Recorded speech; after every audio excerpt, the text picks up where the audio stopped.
Shalom, shalom, mishpachah. Welcome to another Gloria Group video where we strive to achieve common ground with all believers and followers of Yahweh Elohim, who is the creator of heaven and earth according to the writings of ancient Yashraal, or Israel. As always, we have restored the name of the creator from Lord to Yahweh, which is the tetragrammaton of the four letters, Yud, He, Ual, He, and Al, or Elohim, which means power or powers, from the title God. This will be a video doing an in-depth analysis of the legal issue of meat, or the legality of it. Is it even legal to eat clean meat, designated by Sefer Vayikra or the book of Leviticus?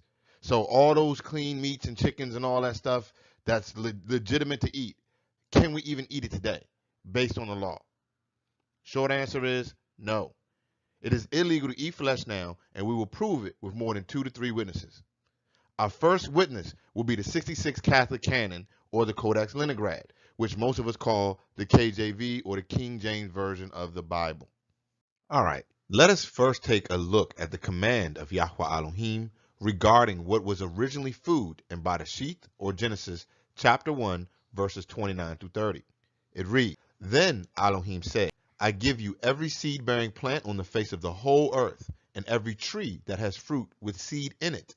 They will be yours for food. And to all the beasts of the earth, and all the birds in the sky, and all the creatures that move along the ground, everything that has the breath of life in it, I give every green plant for food." And it was so. Therefore, the original command was that people and animals eat plants. Everything that had the breath of life, you eat plants and vegetables.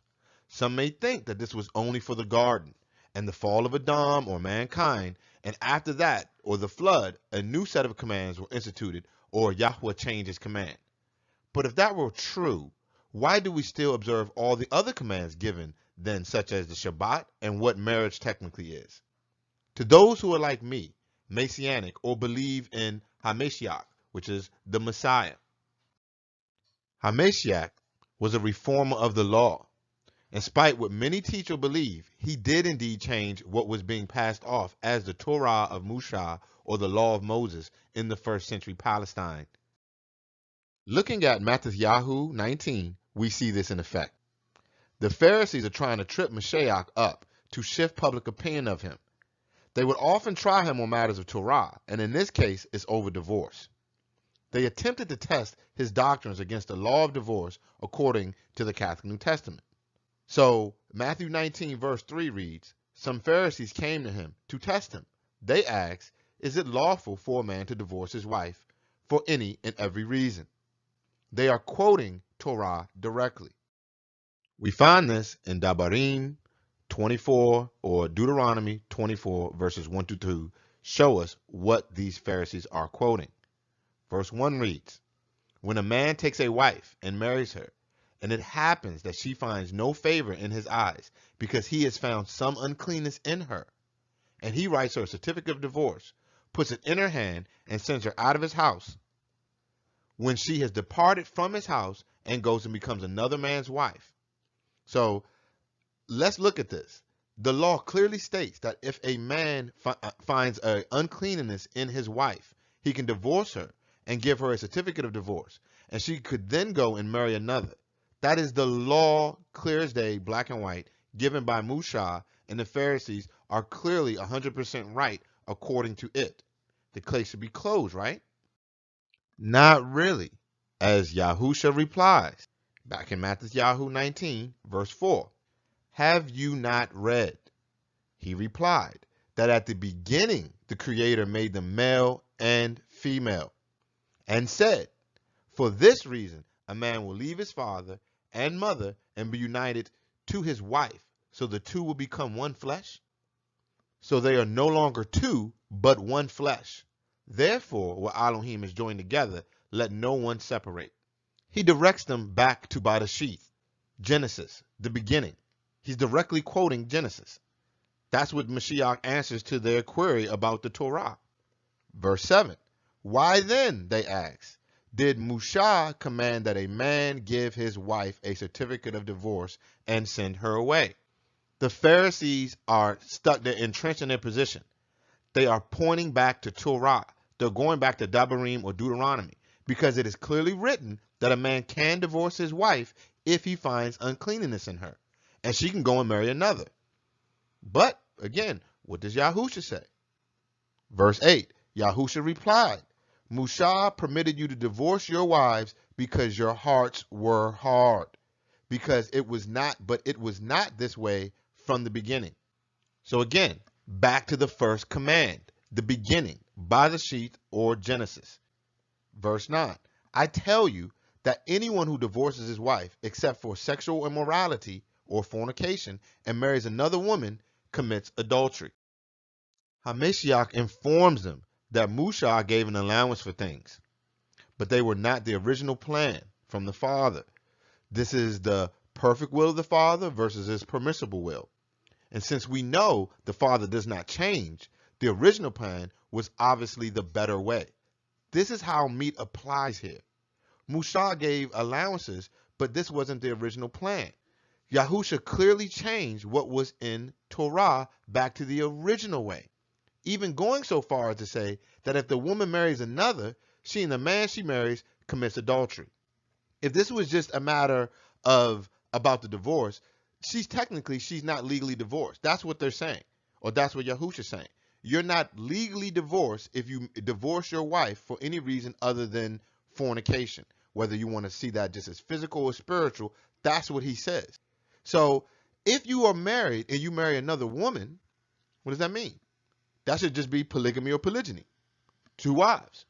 Yahusha doesn't see it that way. He tells you if you do that, that is clearly adultery. And I understand people are losing it now because clearly HaMashiach didn't come to do away with the law and the prophets in Matthew chapter 5. We see it reads, do not think that I have come to abolish the law or the prophets, the Torah or the Nabim. I have not come to abolish them, but to fulfill them. There's no denying these words, and I'm not saying HaMashiach was lying or was in error in some way. What I am saying is that there were things that were unprofitable or untrue and needed to be changed or reverted back to the original way. It's not so? Then why would HaMashiach tell you the exact same chapter that he was changing things? Verse 31, it has been said, anyone who divorces his wife must give her a certificate of divorce. All they're doing is quoting the law we just read in Devarim 24. Yahusha goes on in verse 32, but I tell you, anyone who divorces his wife, except for fornication, makes her the victim of adultery. And anyone who marries the divorced woman commits adultery. Yahusha clearly says that he knows what's been written or said, but, and we know that once you say but, everything before that is totally wiped out. So he gets that, but he's telling you how this needs to be. And this isn't a one-off either. Verse 33, again, you have heard that it was said to the people long ago, do not break your oath, but to fulfill to Yahweh the vows you have made. Yahusha is just citing Torah here. Devarim or Deuteronomy 23 verse 21. When you make a vow to Yahweh your Elohim, you shall not delay to pay it, for Yahweh your Elohim will surely require it of you, and it would be a sin to you. Bimnabar or Numbers 30 verse 2. If a man vow a vow to Yahweh or swear an oath to bind his being with a bond, he shall not break his word. He shall do according to all that proceeds out of his mouth. Torah is crystal clear here, right? Straight up. You make an oath or a vow to Yahweh, do not delay and pay it. You're bound by it. What does HaMashiach say, though? Yahusha says in verse 34, but I tell you, again, that but. Once you say but, however, you've erased everything that was said before. If you say you're a great person, but that means that everything I've said before is a record. You're not really a great person, right? So if he's telling you this is what you've read or this is what was of long ago, but that means that I don't care what that says. I'm telling you what this is. So verse 34 says, but I tell you, do not swear an oath at all. either by heaven or Shamayim, for it is the throne of Elohim, or by the earth, for it is his footstool, or by Yerushalayim, for it is the city of the great king. And do not swear by your head, for you cannot make even one hair white or black. All you need to say simply is yes or no. Anything beyond this comes from the evil one. Again, Yahusha says he knows what was written or said of long ago, but he has a different way. In this right here, he's telling you outright, make no vows. In fact, he goes as far to say making a vow is from the evil one or Shaitan. So that is a direct contradiction to what it's saying you must keep all vows you make, or any vows you make in the name of Yah must always be honored. He's saying don't even do that. That's wicked. This is clearly different. No matter what you try to do or how you try to work around this, this is clearly reverting the Torah back to the original way. Mashiach stated that he wasn't coming to destroy the law and the prophets, yet he went on to clearly change some things. This obviously means that this was not the original way that it was meant to be done. You believe that cannot be true, right? Torah is perfect? No. The instructions given by Elohim in his law or his Torah is perfect. But the Torah of Mushah also includes various statutes or day-to-day legislations which were written down by men. And men are not perfect. Neither was this documentation. And it was never meant to be. It states so clearly in the 66 canon. This is stated clearly in Sefer Abrim, or the book of Hebrews, chapter 7, verse 12. For when the priesthood is changed, the law must be changed also. The priesthood changed as HaMashiach replaced the role of the intercessors between Yahweh and Yashar'al. This used to be done by the Kohanim, or the priests. This is why he says no one comes to the Father except through him. He's not exalting himself. It's just there was always an intercessor between Yashar'al and the Father. It was typically the Lui or Levites. Now this has gone over to Yahusha. Verse 18. The former regulation is set aside because it was weak and useless. For the law made nothing perfect, and a better hope is introduced by which we draw near to Elohim. Regulations or statutes within the Torah are changed as some were unprofitable according to the text. An examination of a non-canonical version of the text is the second witness we are using for this study. The Essene Gospels, or the Essene version of the New Testament, is, in our opinions, a far superior version to the Catholic text. In Lection 42, we see the same passage or event from Matthew 19. Verse 2 reads, The Pharisees also came to him, tempting him and saying to him, Is it lawful for a man to put away his wife for every cause? And he answered and said to them, In some nations, one man has many wives, and puts away whom he will for a just cause. And in some, a woman has many husbands, and puts away whom she will for a just cause. And in others, one man is joined to one woman in mutual love, and this is the first and better way. Again, reverting back to the original command, the first command. Verse 4. For have you not read that Elohim who made them at the beginning made them male and female, and said, For this cause shall a man or a woman leave father and mother, and shall cleave to his wife or her husband, and they two shall become one flesh. The two become one flesh, not 3, 4, or whatever else. So just as in the Catholic version of the text, HaMashiach refers to the original way as opposed to what was the law for marriage in the Torah of Mushah. Verse 5 continues, Therefore they are no more two, but one flesh. What therefore Elohim has joined together, let not man put asunder.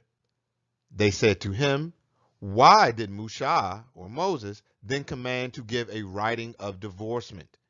He said to them, Mushah, because of the hardness of your hearts, suffered you to put away your wives, even as he permitted you to eat flesh, for many causes. But from the beginning, it was not so. This is the exact same message and almost the exact same dialogue as the Catholic version of the text.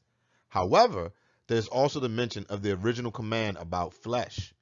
It should be evident to all why this version wasn't accepted and the Roman Catholics produced the redacted versions we call the New Testament today.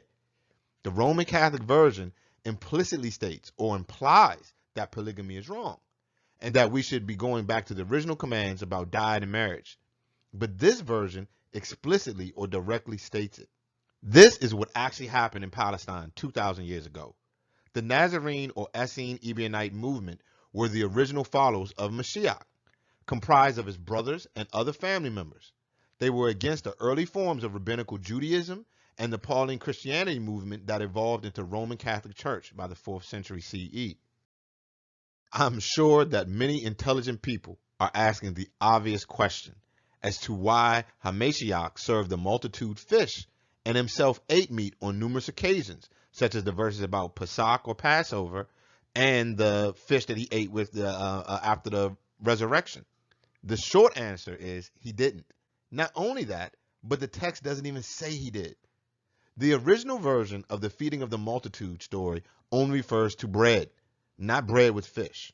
Fish apparently got added to some of the various gospel verses at a later date. If you simply use more than the Roman Catholic Church version of the text and check outside sources of the same incident, you will clearly see the reality of the situation. For example, the early church fathers, who all talk about these stories, are a great reference spot. Irenaeus, who lived from 130 to 202 CE, mentioned this feeding of 5,000. Origen, who lived from 182 to 254 CE, makes mention of this passage and the event as well. Eusebius, who lived from 263 to 339 and was a founding member of the Roman Catholic religion under the command of Constantine I, he also mentions it. Now, none of these men are anything in terms of the faith towards me or anybody else who's probably in the walk. However, it's the record that we're looking at here. In each instance, the bread is discussed, but none of them mention anything about fish. The fish is an obvious addition at a later date, sometime after the 4th century CE.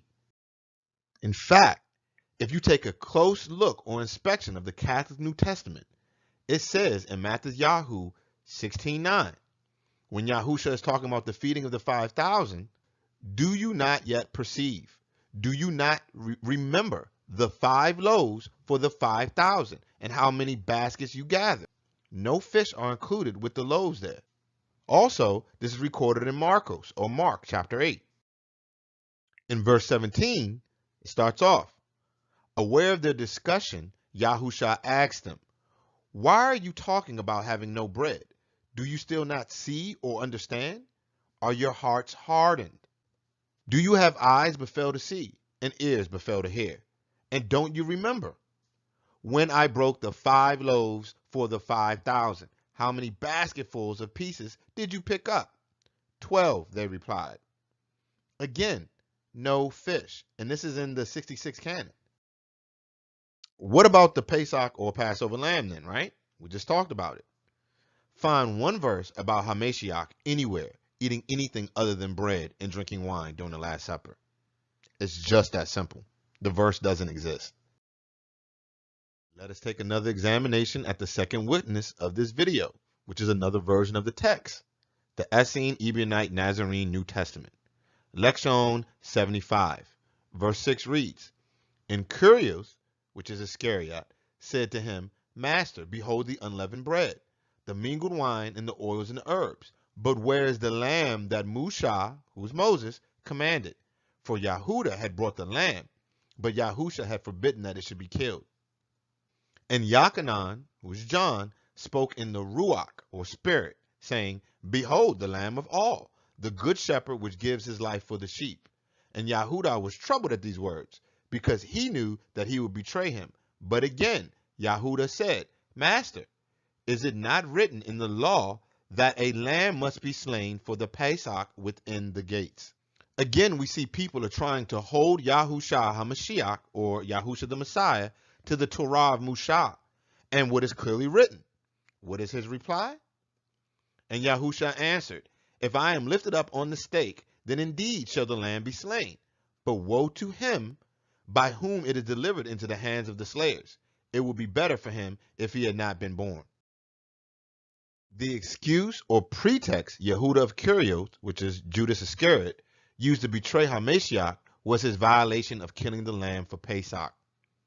Why else do you think that he walked with him for over a year and suddenly turned him into the Pharisees and the Sadducees, who were the high priests and scribes, on Pesach, no less. It doesn't make any sense. It does if you consider that it was the lamb. This was the issue. Lection 76 of the Essene New Testament, the very next chapter, if you will. Verse 27. Now Yehuda of Curios, which is Judas Iscariot, had gone to the house of Caiaphas and said to him, Behold, he has celebrated the Pesach, or Passover, within the gates, with the matzot, or unleavened bread, in place of the lamb. I indeed bought a lamb, but he forbade that it would be killed. And look, the man of whom I bought it is a witness. Just as per the law, he was accused by two witnesses of this infraction. Yehuda of Curios was one, and the one whom the lamb was brought from was the other. No one may be put to death unless by the mouth of two witnesses. Verse 28. And Caiaphas tore his clothes, this is the high priest at the time, and said, Truly, this is a Pesach, or Passover, of the Torah of Musa, or the law of Moses. He has done the deed which is worthy of death. And then they're like, we got him. For it is a hefty transgression of the law. What need of further witness? They got two. Yeah, even now, two robbers have broken into the temple and stolen the book of the law, and this is the end of his teaching. Let us tell these things to the people who follow him, for they will fear the authority of the law. They finally had their legal reason to kill HaMashiach. That's all they needed. And as for Yehuda, he did not mean for Yahusha to die, which is why he hung himself before HaMashiach was even taken away. And he didn't wait till after he was resurrected or anything, so he knew that he was, obviously he'd done a wrong thing or anything, or after, the sky went black. No, he did it as soon as he was being taken away to be executed. Verse 29. And one that was standing by as Yehuda or Judas came out and said to him, Do you think that they will put him to death? And Yehuda said, No, because he will do some mighty work to deliver himself out of their hands, even as when they were in the synagogue of Capernaum, rose up against him, and brought him to the brow of the hill that they may throw him down headlong. And did he not pass safely through their midst? He will surely escape them now also, and proclaim himself openly, and set up the kingdom whereof he spoke. Yehuda expects him to come out with flying colors, just as he's always done when people have tried to kill him. I mean, let's give this some real consideration. Let's give it some real thought. Why would he kill himself after he just saw him being taken away? He knew the punishment for a violation of Torah, death. He took him to the Kohen Hagadol. This is the high priest. You take him to the guy who's going to condemn him. Why would he do that? It was because he was sure he would be just fine. And how did he even really betray him? In Lucas 23 or Luke 22, 3-5 of the Catholic version of the text, it just says that Yehuda sought how he would betray them, and then they paid him. Then in verses 47 to 48, in the park, he kisses him so they would know who he was. So basically, we're saying that he just identified him. That was a big betrayal. That was all they needed, was to know who he was. A man that had been preaching in the temples where they were and amongst huge crowds of people in front of everybody. He was famous, but they didn't know who he was? Does that even make sense? Of course not. Of course they knew who he was. This was about them finally catching him breaking a definitive law of Musa that will be punishable by death. This wasn't over blasphemy, as the punishment for that was stoning, as in YHWH or Leviticus 24, 23-16.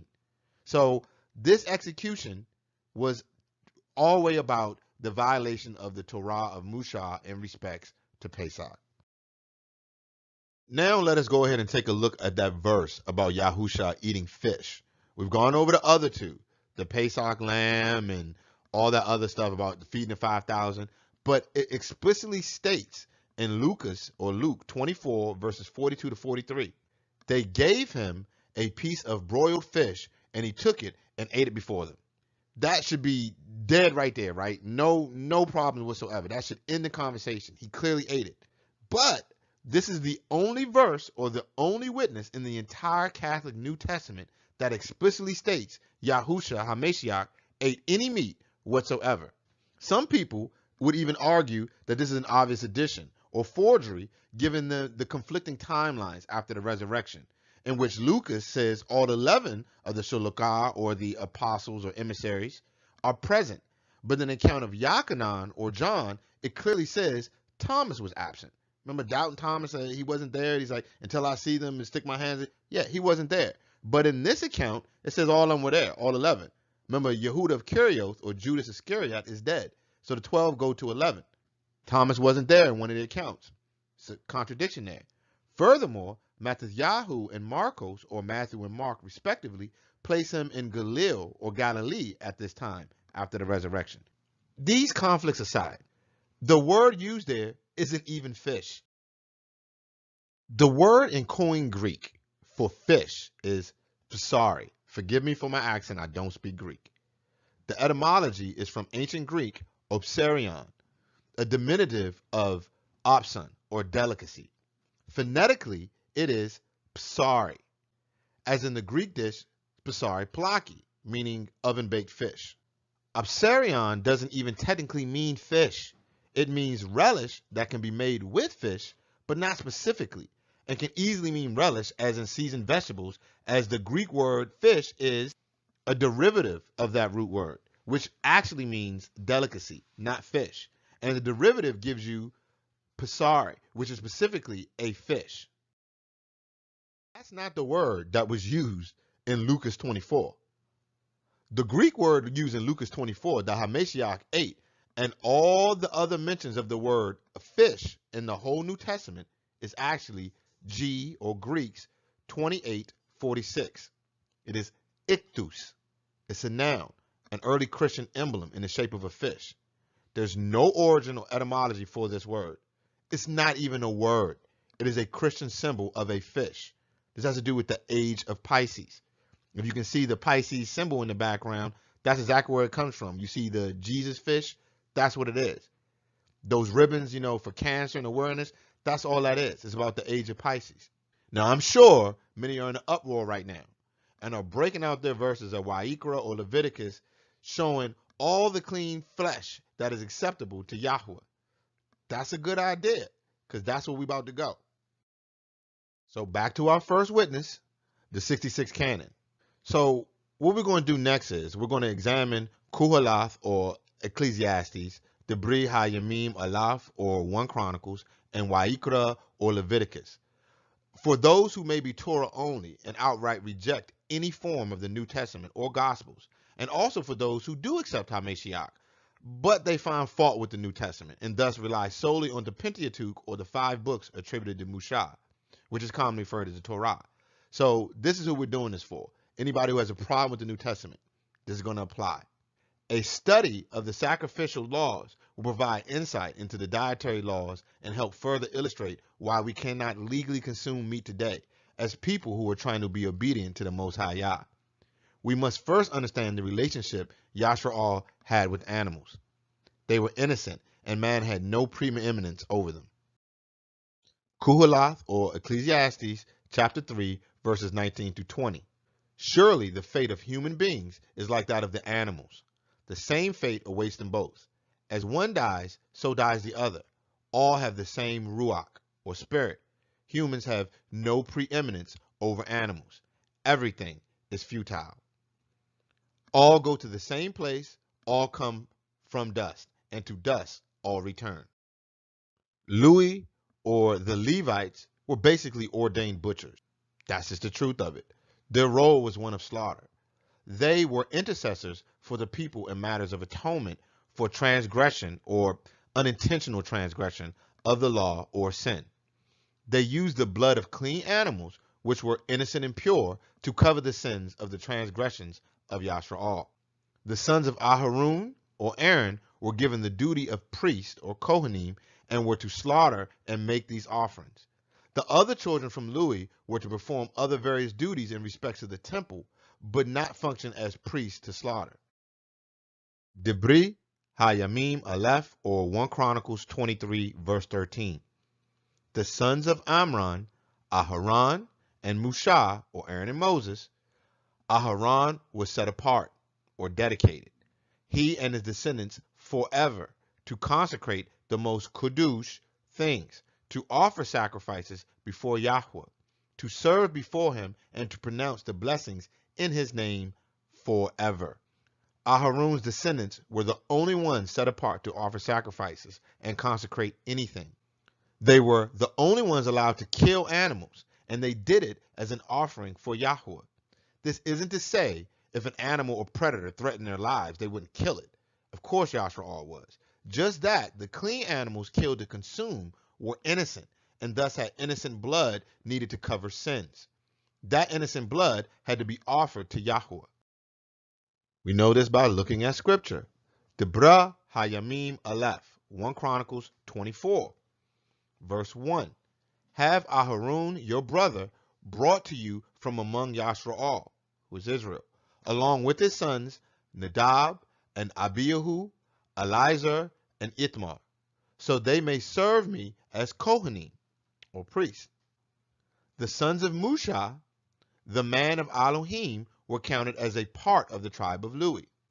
The sons of Musha, Gershom, and Eleazar. The descendants of Gershom, Shubaal was the first. The descendants of Eleazar, Rehabiah was the first.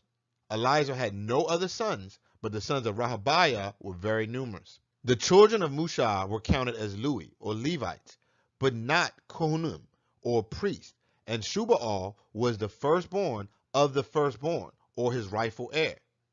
These other Levi, or Levites from Korath, were musicians. Debra Hayamim, or 1 Chronicles 25, verse 1. Daud, together with the commanders of the army, set apart or dedicated some of the sons of Asaph, Haman, and Yeduthun for the ministry of prophesying, accompanied by harps, lyres, and cymbals. Here's a list of the men who performed this service. The others from Korath were gatekeepers. Debra Hayamim Aleph, or 1 Chronicles 26, verse 1. The divisions of the gatekeepers from the Kori, or Korathites: Mashalayamah, son of Korah, one of the sons of Asaph. So that's where these guys were. The children of Musha, or Moses, were treasurers. Verse 24. Shubaal, this is the heir, a descendant of Gershom, son of Musha, or Moses, was the official in charge of the treasuries. Now that we have established that only Aharon and his descendants were the only Kohanim, or priests, and therefore only they were able to make offerings on behalf of Yashrael, we will now look into what was the law about consuming clean flesh. I said we were going to YHWH, or Leviticus, and here we are. Chapter 17, verse 1. It reads, Yahweh said to Musha, or Moses, speak to Aharon, or Aaron, and his sons, and to all Yashrael, and say to them, this is what Yahweh has commanded.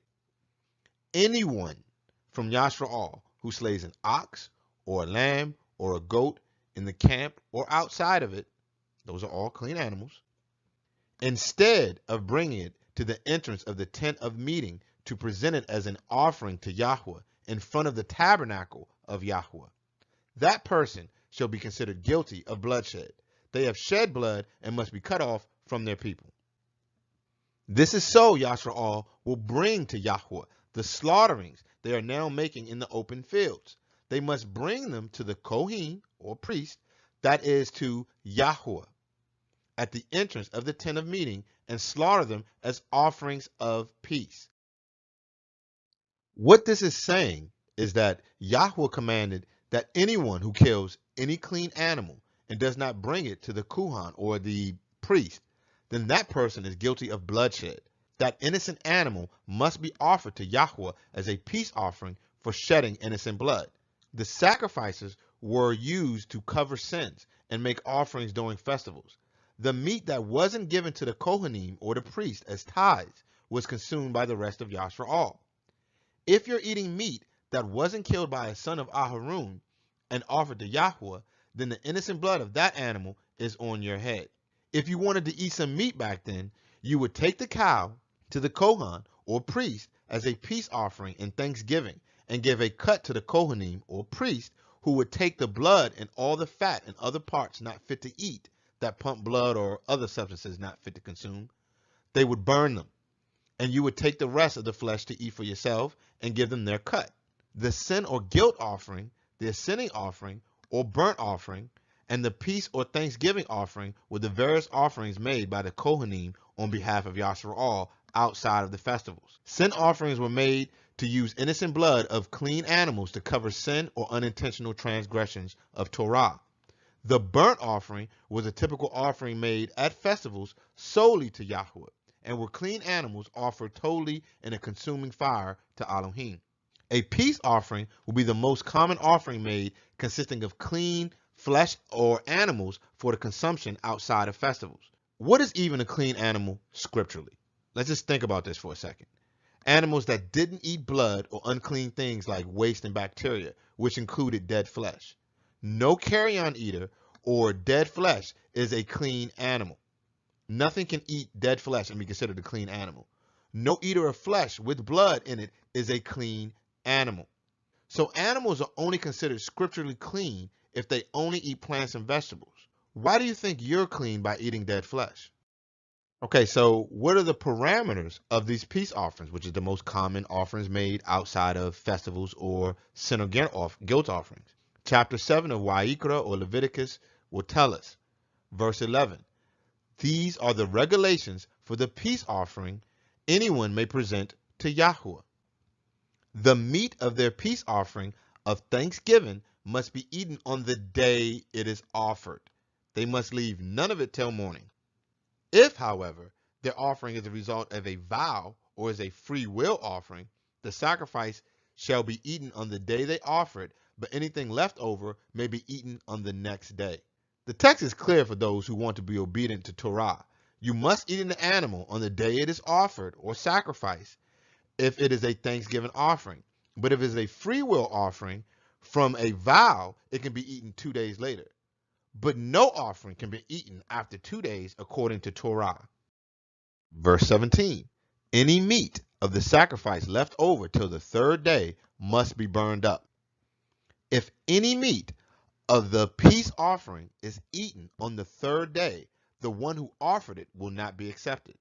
It will not be reckoned to their credit, for it has become impure. The person who eats any of it will be held responsible. Any meat you buy in a grocery store or from a butcher has been dead a lot longer than 2 days. That's just a fact. And even if you got it within a legal time, it surely wasn't killed and offered to Yahweh. And even if you found someone to offer to Yahweh, it is impossible to ensure that that person offering is from the tribe of Levi, much less the specific line of Aharon. Let us not forget what happened to King Shaul or King Saul. He made an offering, right, that he wasn't supposed to make. He lost his kingdom for it. Shammah or Samuel tell him, you just messed up, cuz it's over. You lost your kingdom because you went outside of Torah. This concept is congruent and confirmed by our third witness here, which is from Sefer Yubilim, or the Book of Jubilees. Father Abraham passed these instructions down as evident in chapter 21 of this writing. Verse 1 reads, and in the 6th year of this 7th week of this Yubile, or Jubilee, Abraham called Yitzchak, or Isaac, his son, and commanded him, saying, I have become old, and do not know the day of my death, and I am full of my days. And behold, I am 175 years old, and throughout all the days of my life I have remembered the Master, or the Most High, and sought him with all my heart, to do his will, and to walk uprightly in all his ways. When Abraham was dying, he left instructions for his son Yitzchak, or Isaac. He informed him how to function within the sacrifice system in verses 7 through 10. So chapter 21, verse 7 through 10. And if you do slay a victim or an offering as an acceptable peace offering, you slay it and pour out its blood upon the altar. And all the fat of the offering offer on the altar with fine flour, and the meat offering mingle with oil. With this drink offering, offer them all together on the altar of burnt offering. It is a sweet savor before Yahweh. And you will offer the fat of the sacrifice of thank offerings on the fire which is upon the altar, and the fat which is on the belly, and all the fat on the inwards, and the 2 kidneys, and the fat that is upon them, and on the loins, and the liver you shall remove, together with the kidneys. So again, these are all the parts that were not meant to be consumed, the parts that have the blood in them that we're not supposed to be eating. Let's continue with verse 9. And offer all these for a sweet savor, acceptable before Yahweh, with his meat offering and with his drink offering, for a sweet savor, the bread of the offering to Yahweh. And eat its meat on that day and on the second day. And let not the sun on the second day go down upon it till it is eaten. And let nothing be left over for the third day, for it is not acceptable.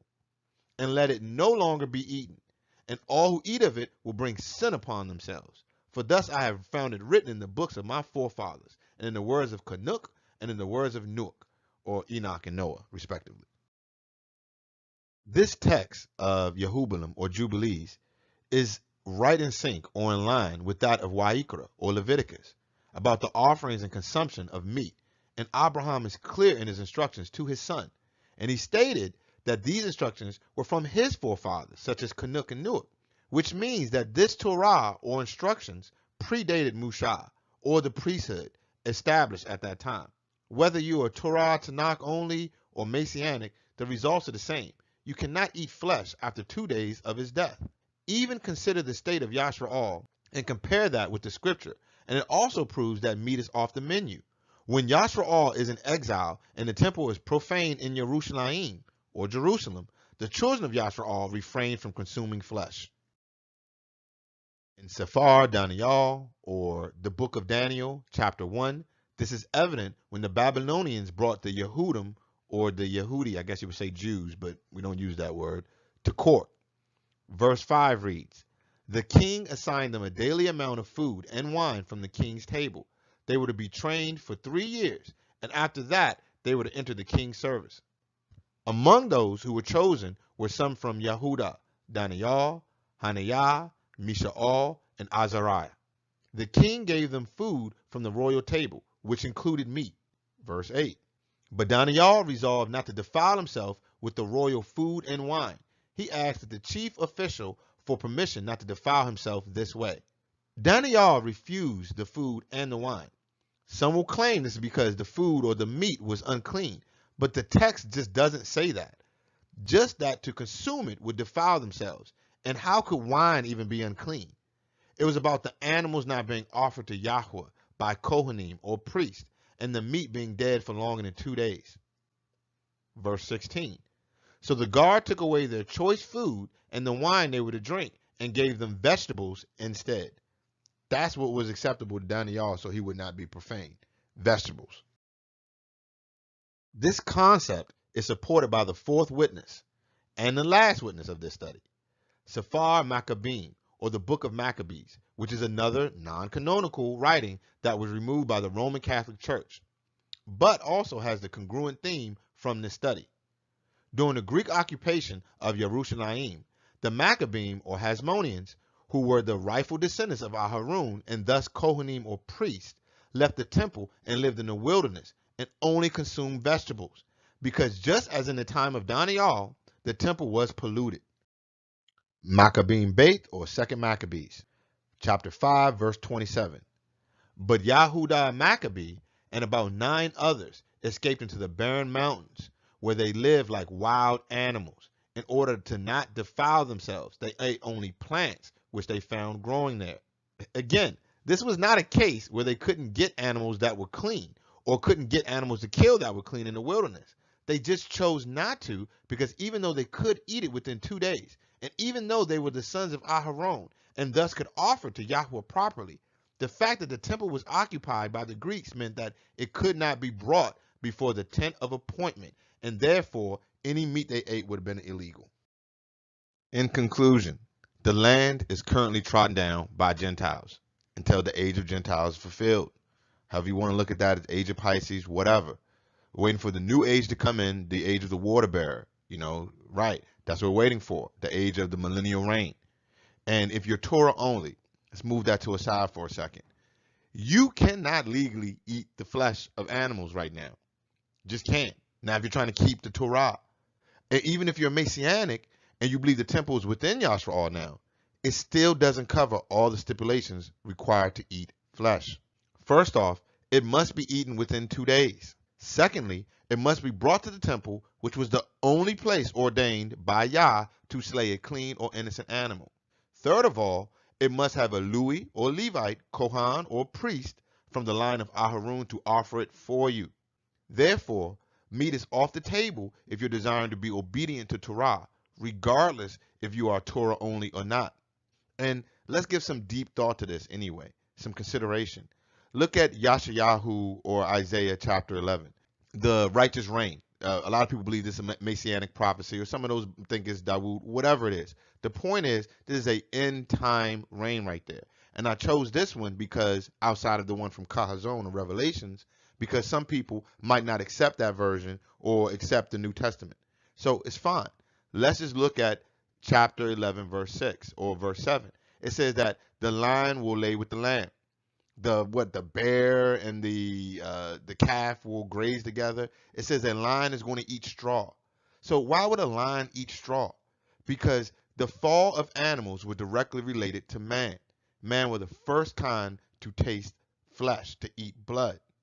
When man fell, just like you read in Kuhalath or Ecclesiastes, as so happens to man, so happens to beast.